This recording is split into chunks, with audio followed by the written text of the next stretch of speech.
आज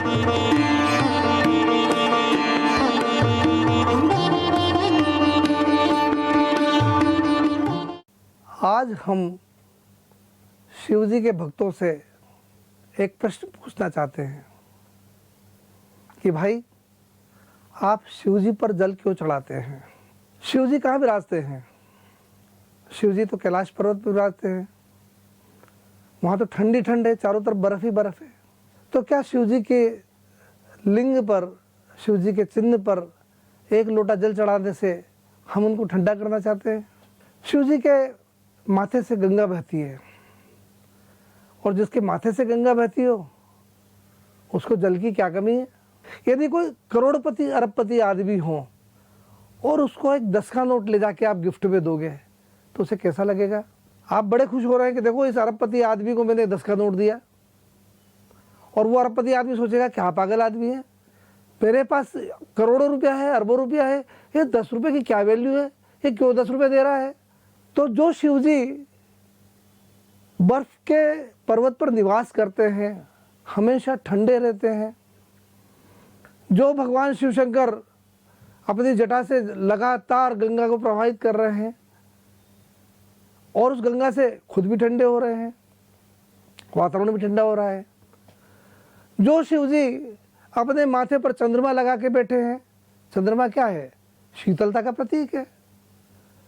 तो उन शिव भगवान को हम एक लोटा जल चढ़ा कर क्या खुश करना चाहते हैं, और हमारे उस एक लोटे से वो खुश हो जाएंगे?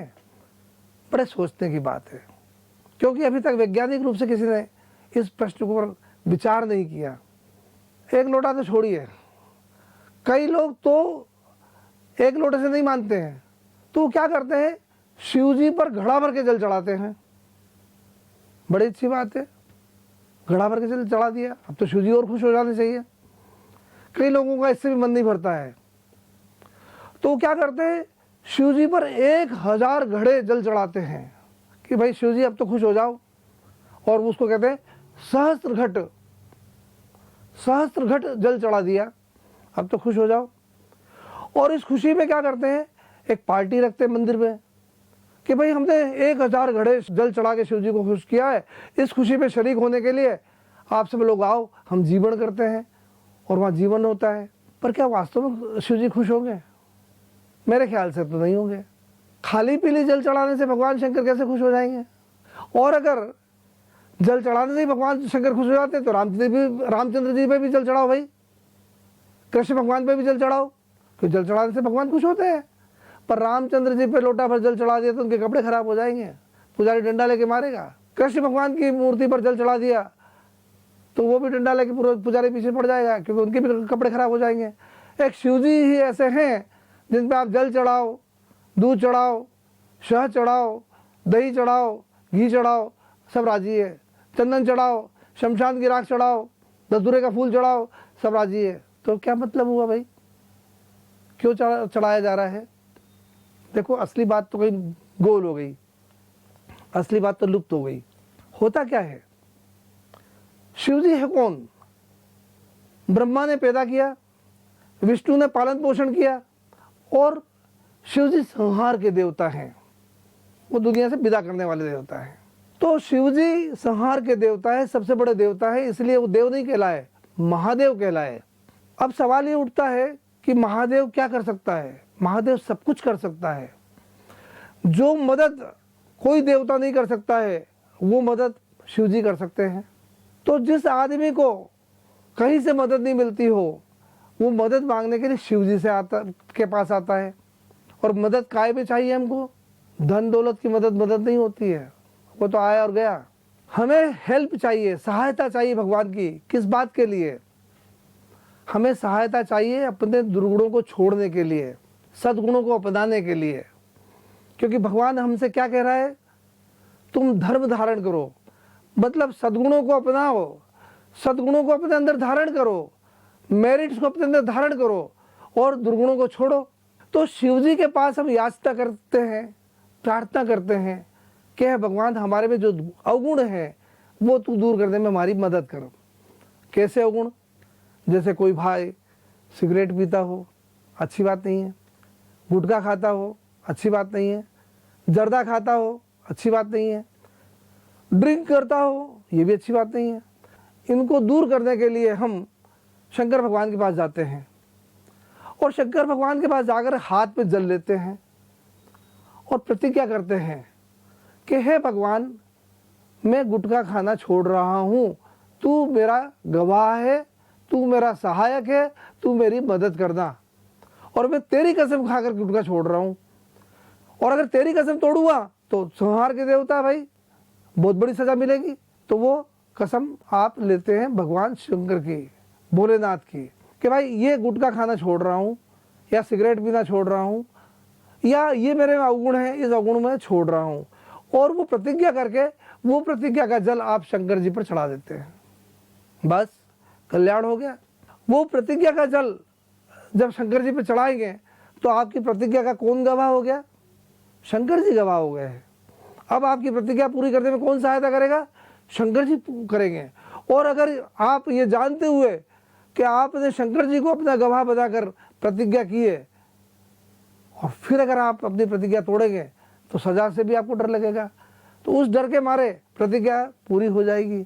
चलिए, सिगरेट या गुटखा या बीड़ी या तंबाकू या जर्दा, ये चीज़ें तो आप आसानी से अकेले भी छोड़ सकते हैं, परंतु एक बीमारी ऐसी है जिसको आप अकेले नहीं भोगते हैं, उसके लिए कंपनी चाहिए। वो क्या है? ड्रिंक करना, शराब पीना। शराब कभी अकेले बैठ के नहीं पी जाती है, उसके लिए कंपनी चाहिए। तो क्या होता है, आप जानते हैं कि आपने प्रतिज्ञा कर ली और आपने छोड़ दी, पर जब तक आपकी कंपनी वालों को पता नहीं लग जाए कि आपने ये शराब छोड़ दी है, तब तक वो आपको शराब छोड़ने नहीं देंगे और वो अपनी अपनी कसमें दिलाएंगे, वो ज़बरदस्ती करेंगे और आपकी कसम तोड़वाने की कोशिश करेंगे। तो इसका क्या उपाय निकाला कि आप शंकर जी पर एक अंजुली भर के जल्दी चढ़ाएंगे, आप शंकर जी पर 1000 घड़े चढ़ाएंगे और हर बार प्रतिज्ञा करेंगे भगवान मैं शराब नहीं पीऊँगा, अगर शराब पीऊँ तो तू सजा देना। और अरे अपनी कंपनी वालों को भी बुला लेंगे, सारे इष्ट मित्रों को भी बुला लेंगे, इकट्ठा कर लेंगे कि देखो मैं 1000 बार शंकर जी में प्रतिज्ञा का जल चढ़ा रहा हूँ। और यूँ तो कोई नहीं आएगा ना, किसको फुर्सत है? तो आप खाना खिलाने के बहाने आएंगे कि सहस्त्रगढ़ कर रहा हूँ, आप सब जीवने आना। तो भोजन के लालच में, भोजन के चक्कर में सब कंपनी वाले भी आ जाएंगे, कोई छूटेगा नहीं। और जब सारे कंपनी वालों के सामने, अपने मित्रों के सामने, अपने रिश्तेदारों के सामने, परिवार वालों के सामने अगर आप ये प्रतिज्ञा करेंगे कि मैं शराब छोड़ रहा हूँ, तो वो शंकर जी के साथ साथ वो सारे दर्शक लोग जो जीवने आए हैं वो भी आपके कहने गवाह हो जाएंगे, वो भी निगरानी करेंगे कि आप अपनी प्रतिज्ञा रखते हैं या तोड़ते हैं, पूरी कर रहे हैं या टूट रही है। तो जब इतने सारे लोग गवाह हो जाएंगे तो बड़ी आसानी से आपकी प्रतिज्ञा पूरी हो जाएगी, आप शराब छोड़ देंगे। परंतु आपके जो साथी हैं, जो कंपनी में बैठ के शराब पीने वाले हैं, वो भी डरेंगे कि अरे भाई इसने तो शंकर जी की प्रतिज्ञा ली है और अगर हम शंकर जी की प्रतिज्ञा तोड़वाएंगे तो कहीं शंकर जी हम पर गुस्सा नहीं हो जाए। तो उस डर के मारे वो लोग भी आपको फोर्स नहीं करेंगे कि आप शराब पियो, नहीं तो वो फोर्स करेंगे।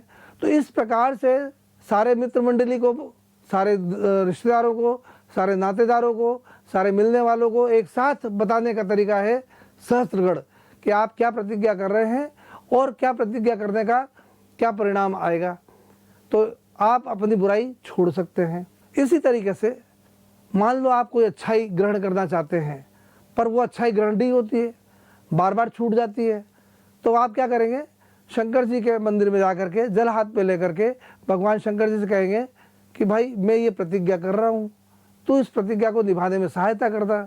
जैसे मान लो आदमी दुखी है और वो चाहता है कि वो झूठ बोलना, परनिंदा करना छोड़ करके सच्चाई के रास्ते पर आ जाए, सच बोलना सीख जाए, तो शंकर जी से प्रतिज्ञा करेगा कि मैं झूठ बोलना छोड़ रहा हूँ और सच बोलना सीख रहा हूँ, आप मेरी हेल्प करो, मेरी प्रतिज्ञा पूरी कराओ।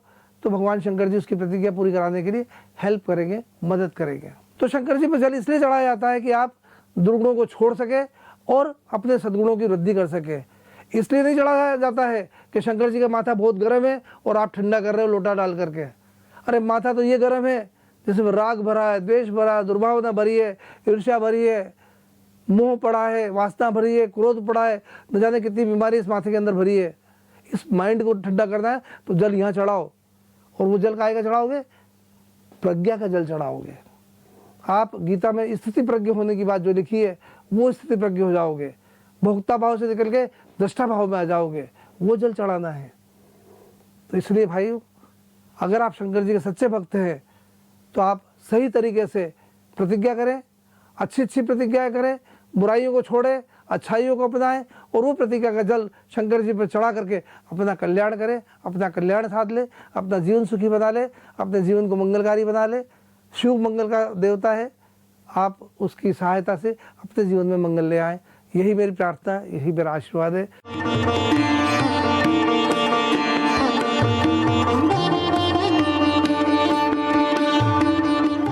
दान के बारे में हमने एक रिसर्च की है। रिसर्च का परिणाम यह आया कि साउथ के, दक्षिण भारत के जो संत महात्मा हैं, मंदिर है, उनमें जो पैसा दान के रूप में आता है, जो भी धन दान के रूप में आता है, उसका अधिकांश हिस्सा स्कूलों को, कॉलेजों को, अस्पतालों को चलाने के लिए खर्च किया जाता है। वे लोग स्कूल बनाते हैं, कॉलेज बनाते हैं, अस्पताल बनाते हैं और जनता की सेवा करते हैं। दूसरी ओर उत्तर भारत में जो दान संत को, महात्मा को, मंदिरों को प्राप्त होता है, उसका प्रयोग क्या होता है? वे लोग आश्रम बनाते हैं, भगवान का मंदिर बनाते हैं। वृंदावन में मंदिरों के ढेर लग गए हैं, गौशाला बना रहे हैं। अच्छी बात है गौशाला बनाना, गायों की सेवा करना, पर भगवान के मंदिर नए नए बनाते चले जाएं, इससे क्या होगा? क्या भगवान इतना निराश्रित है कि उसको घर ही नहीं मिल रहा है तो हम नए नए मंदिर बनाते चले जाएं, आलीशान मंदिर बनाते चले जाएं, आलीशान आश्रम बनाते चले जाएं? अरे जो दान का पैसा आया है उससे स्कूल बनाएंगे, कॉलेज बनाएंगे, अस्पताल बनाएंगे तो हमारी भावी पीढ़ी का निर्माण होगा, दुखी लोगों का दर्द दूर होगा। आज हमारे देश में हम देख रहे हैं कैंसर बढ़ता जा रहा है, कैंसर का रोग चारों ओर फैलता जा रहा है, बड़ा दुखदाई होता है, बड़ी पीड़ा होती है। इस कैंसर से लड़ने के लिए हमें अधिक से अधिक अस्पताल चाहिए, जागरूकता फैलाना है। और जागरूकता कैसे फैलाएंगे? जगह जगह शिविर लगा करके लोगों को बताएंगे। आज 80% कैंसर ओरल कैंसर या प्रोस्टेट कैंसर या सर्वाइकल कैंसर होता है। पान, बीड़ी, गुटखा, जर्दा, तम्बाकू खाने से मुंह का कैंसर होता है, जबान का होता है, तालू का होता है, ओठों का होता है। इसे ओरल कैंसर कहते हैं। 45-50 की आयु के बाद पुरुषों में प्रोस्टेट कैंसर हो जाता है, प्रोस्टेट कैंसर की संभावना बढ़ जाती है। उसी तरह से महिलाओं में 45-50 की आयु के बाद उनके जननांगों में, गर्भाशय के मुंह पर सर्वाइकल कैंसर हो जाता है, उसकी संभावना बढ़ जाती है।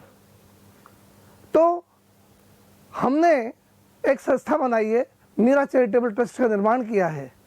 मीरा चैरिटेबल ट्रस्ट के उद्देश्यों में एक महान उद्देश्य ये भी है कि हम कैंसर के प्रति जागरूकता फैलाएंगे, लोगों में चेतना लाएंगे, लोगों को बतलाएंगे कि इस कैंसर से बचाव जरूरी है। पान, बीड़ी, गुटखा, सिगरेट, तम्बाकू, जर्दा खाने से जो कैंसर हो रहा है उससे बचना जरूरी है। Meera charitable trust Meera dental hospital के सहयोग से जगह जगह कैंप लगा रहा है, लोगों में जागरूकता ला रहा है। कैंसर एक ऐसी बीमारी है जिसका यदि प्राथमिक स्टेज पर उपचार किया जाए तो बड़ी आसानी से उपचार हो सकता है, परंतु यही जब सेकंड, थर्ड या फोर्थ स्टेज में चला जाता है तो इसका उपचार बहुत कठिन हो जाता है, बहुत खर्चीला हो जाता है और सक्सेस रेट भी बहुत कम हो जाती है। तो जगह जगह लोगों को जागरूकता लाने के लिए हम कैंप लगा रहे हैं, निःशुल्क सेवाएं दे रहे हैं। ओरल कैंसर के लिए मीरा डेंटल हॉस्पिटल का सहयोग मिल रहा है, प्रोस्टेट कैंसर के लिए मीरा हॉस्पिटल का सहयोग मिल रहा है, सर्वाइकल कैंसर के लिए, गर्भाशय की ग्रीवा के कैंसर के लिए मीरा अस्पताल सहयोग दे रहा है, देश के प्रबुद्ध नागरिक सहयोग दे रहे हैं, देश के अन्य संस्थाएं सहयोग दे रही है। और यह हमारा वादा है कि आप जो भी सहयोग देंगे उस पैसे का, उस धन का एक एक रुपया सदुपयोग में खर्च होगा। एक भी पैसा किसी के व्यक्तिगत स्वार्थ में खर्च नहीं होगा, किसी को व्यक्तिगत लाभ नहीं मिलेगा, जनता को लाभ मिलेगा, जनता कल्याण होगा। और जनता के कल्याण के लिए मीरा चैरिटेबल ट्रस्ट हाथ जोड़कर सेवा में लगी हुई है। प्रतिज्ञा करते हैं, मंदिर के निर्माण में खर्च नहीं होगा, कोई आश्रम नहीं बनाया जाएगा, ठाले बैठे लोगों की भीड़ इकट्ठी नहीं की जाएगी, परंतु उस पैसे का सदुपयोग लोगों के कल्याण में लगाया जाएगा, लोगों को जागरूक बनाया जाएगा। पान, बीड़ी, गुटखा, सिगरेट इन सबको छोड़ना, इसके छोड़ने का उपाय क्या है, साइंटिफिक उपाय क्या है वो भी बताते हैं। और लोगों ने छोड़ा भी है। हजारों लोगों ने मेरे पास आके बोला पान, बीड़ी, गुटखा, सिगरेट छोड़ना बहुत कठिन काम है, और मैंने उनका कुछ सेकंडों में छुड़वा दिया है, हमेशा हमेशा के लिए छुड़वा दिया है। कोई भी भाई अगर छोड़ना चाहे तो आप उसे मेरे पास भेज सकते हैं। मैं किसी मंदिर का पुजारी नहीं हूँ, ना मुझे किसी मंदिर की पूजा करना आता है। भगवान की पूजा करने से अच्छा है गरीब दुखियों का दुख दूर करें, पीड़ित की सेवा करें, भगवान के बंदों की सेवा करें। भगवान की सेवा अपने आप हो जाएगी। भगवान तभी खुश होगा हमसे जब हम मानवता की सेवा में लग जाएंगे। हमारा धर्म हिंदू धर्म नहीं है, मुस्लिम धर्म नहीं है, सिख ईसाई धर्म नहीं है। हमारा धर्म है मानवता का धर्म है। जो मानवता की सेवा करेगा वही धर्म के रास्ते पर चल रहा है।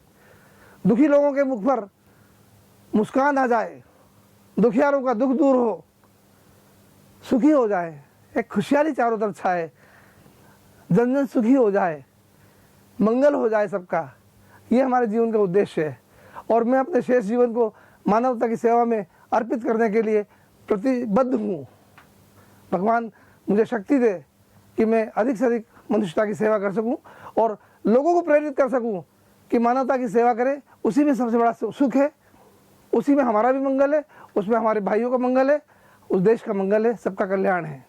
बचपन से मेरे पिताजी ने मुझे सिखाया है किसी के आगे हाथ मत पसारना।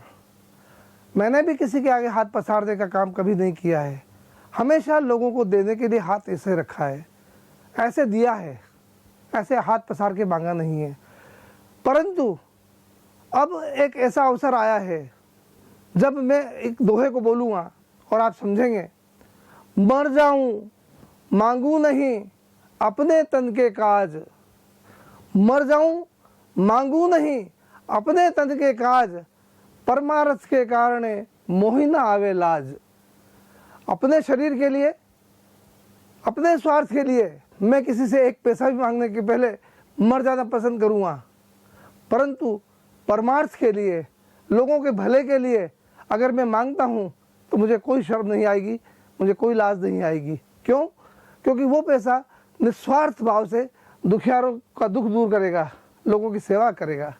हम दो तरह के लोगों को देखते हैं, एक जो धन देते हैं और दान करते हैं और उसके बदले में नाम कमाते हैं। चाहते हैं एक कमरा बना दूं और कमरे पर मेरा नाम लिख दिया जाए कि फला आदमी ने कमरा बनाया है। मैं दान दे दूं, अखबार में मेरी फ़ोटो छप जाए और लोगों को पता चले मैं कितना दानवीर हूँ। और कुछ लोग ऐसे होते हैं जो अपने मन की शुद्ध चेतना से दान देते हैं और गुप्त दान देते हैं। गुप्त दान देते हैं, वो नहीं चाहते हैं कि उनका नाम उजागर हो, परंतु वो चाहते हैं कि वो जो दान दे रहे हैं उसका सदुपयोग हो, लोगों तक पहुँचे, लोगों का कल्याण हो, वास्तव में उस पैसे से लोगों का भला हो, तभी तो उनका दान देना सार्थक होगा, फलीभूत होगा। इसी सद्भावना से मैं आप सबके कल्याण के लिए, आपके मंगल के लिए भगवान से प्रार्थना करता हूँ कि आप सब सुखी हो, आपका कल्याण हो, आपका मंगल हो।